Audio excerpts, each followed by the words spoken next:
Hey guys, today is February 4th, 2019, Monday. I want to talk a little bit about the current political atmosphere right now, and it is heating up.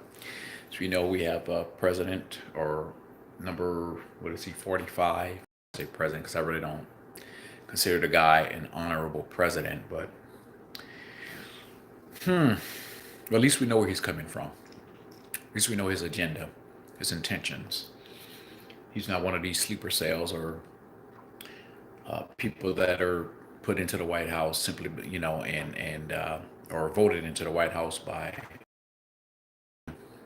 and we put a specific candidate in office simply because he or she is black and or Democrat or whatever Republican, and they don't do anything for black people. There's no black agenda, and we've made that mistake with Mr. Obama. And like I said, the political atmosphere is heating up right now. I was a Trump supporter. I don't like the guy. I think he's a racist, but I'd rather have a racist in office than one of these black candidates that that are voted in by the black community, and they do nothing for us. They have this intersectionalist mentality, and they do for everyone else but black people. We don't need a black person in office and say, "Oh, I'm not a president just for black people. I'm a president for all the people." And okay, if you're a president for all the people, then some of these resources as well. Some of these the monies should be allocated for black folks as well. The resources shouldn't just go specifically to every other group, but not to black group, the black people as a whole. And so, uh, candidates, whether they Democratic, Republican, male, female, black, white, and if they are running on this intersectionality platform, uh, that kind of bothers me. I don't think we should vote for those type of people if they don't have if the black agenda is not, you know, their main focus. Because every other group, all these other groups are benefiting, whereas black people, in the end, we just get this trickle down. There's this trickle down effect, or the crumbs. We get the crumbs of the big pie. We get the crumbs. Whereas everyone else, all these other groups like the Asians, the Hispanics, the LGBTQ or whatever, feminine man, immigrants or whatnot, they are benefiting greatly from the resources that are allocated to help the so-called minorities. So they want to put us all in this group as being minorities, and you see, that's the thing. We got to get out of that as black people. We can't just say, "Oh, I'm a minority, so I want to be grouped into this minority," scheme of things. Or I consider myself a person of color. No, we're black people. We're indigenous to this nation, the United States of America, to the North America, to the segment of the world. Black folks have been here way before the ships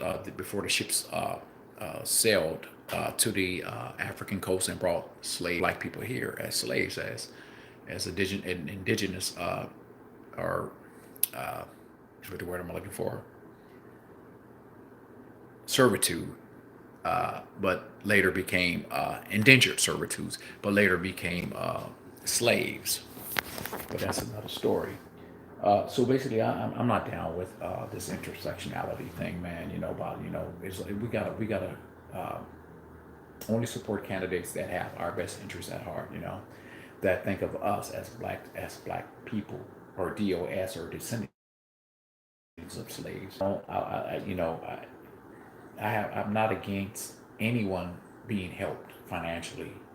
You know, uh, you come to this country, of course, yeah, you come here to better your life, but don't come here and shit on us, and basically try to supplant us, trying to take away the resources that were supposedly allocated for descendants of slaves or indigenous black people in this country. So don't vote just simply because the candidates, the 2020 candidates, or people of color, or a man or a woman, or their intentions. What are they fighting for? Are they fighting for? Oh, I'm fighting for everyone because I want to be the president of the people. So it's cool to be president of the people, but I mean, come on, you can't just give give the resources to everyone else, but totally ignore black people. Or we, like I said, we get the crumbs. No, man, no, no, no. So any black candidate have to be. I mean, I think it doesn't matter who they are, man. Black, white, they need to be properly vetted by the black community, by the black voters.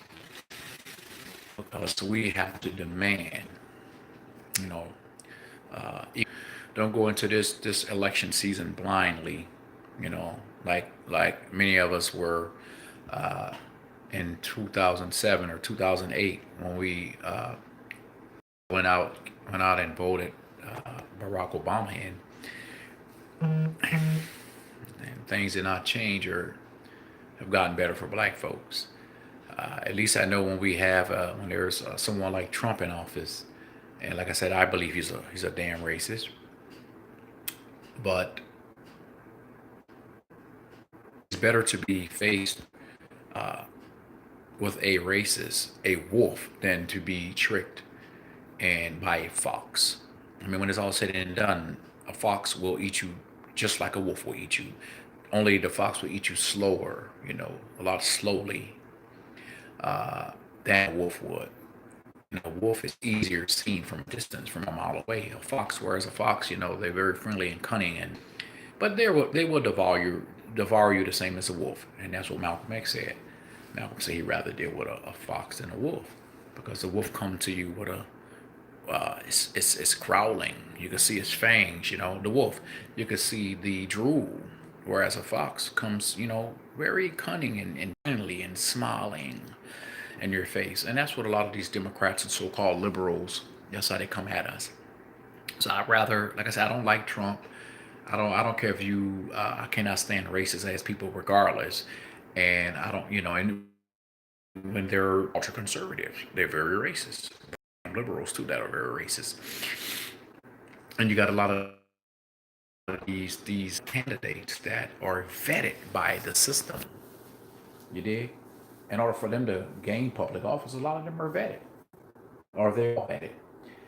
And the ones who are willing to do the bidding of the white ruling class, those who are willing to perpetuate or uh, uh, perpetuate white rule, the white status quo, they're the ones that are really put into high positions in the higher echelons of this government, of this society. If you are a candidate that thinks for yourself and other people, but black people too, yeah, it'll be difficult to get in office. And if you do get into office, believe me, they will try to cloudy your legacy or try to do everything within their powers to set you up or to have you impeached. So, you know, so like I say, don't go into this political process this time around without believe that black folks as a whole, as a voting bloc, I believe that we've learned our lesson from when Barack was in office. Um, and I believe we've become more politically conscious, since then. And I believe we're ready. I believe we're ready. And we're not gonna be fooled by, fall for the same okey doke. With that, I love y'all. Peace, love, and happiness.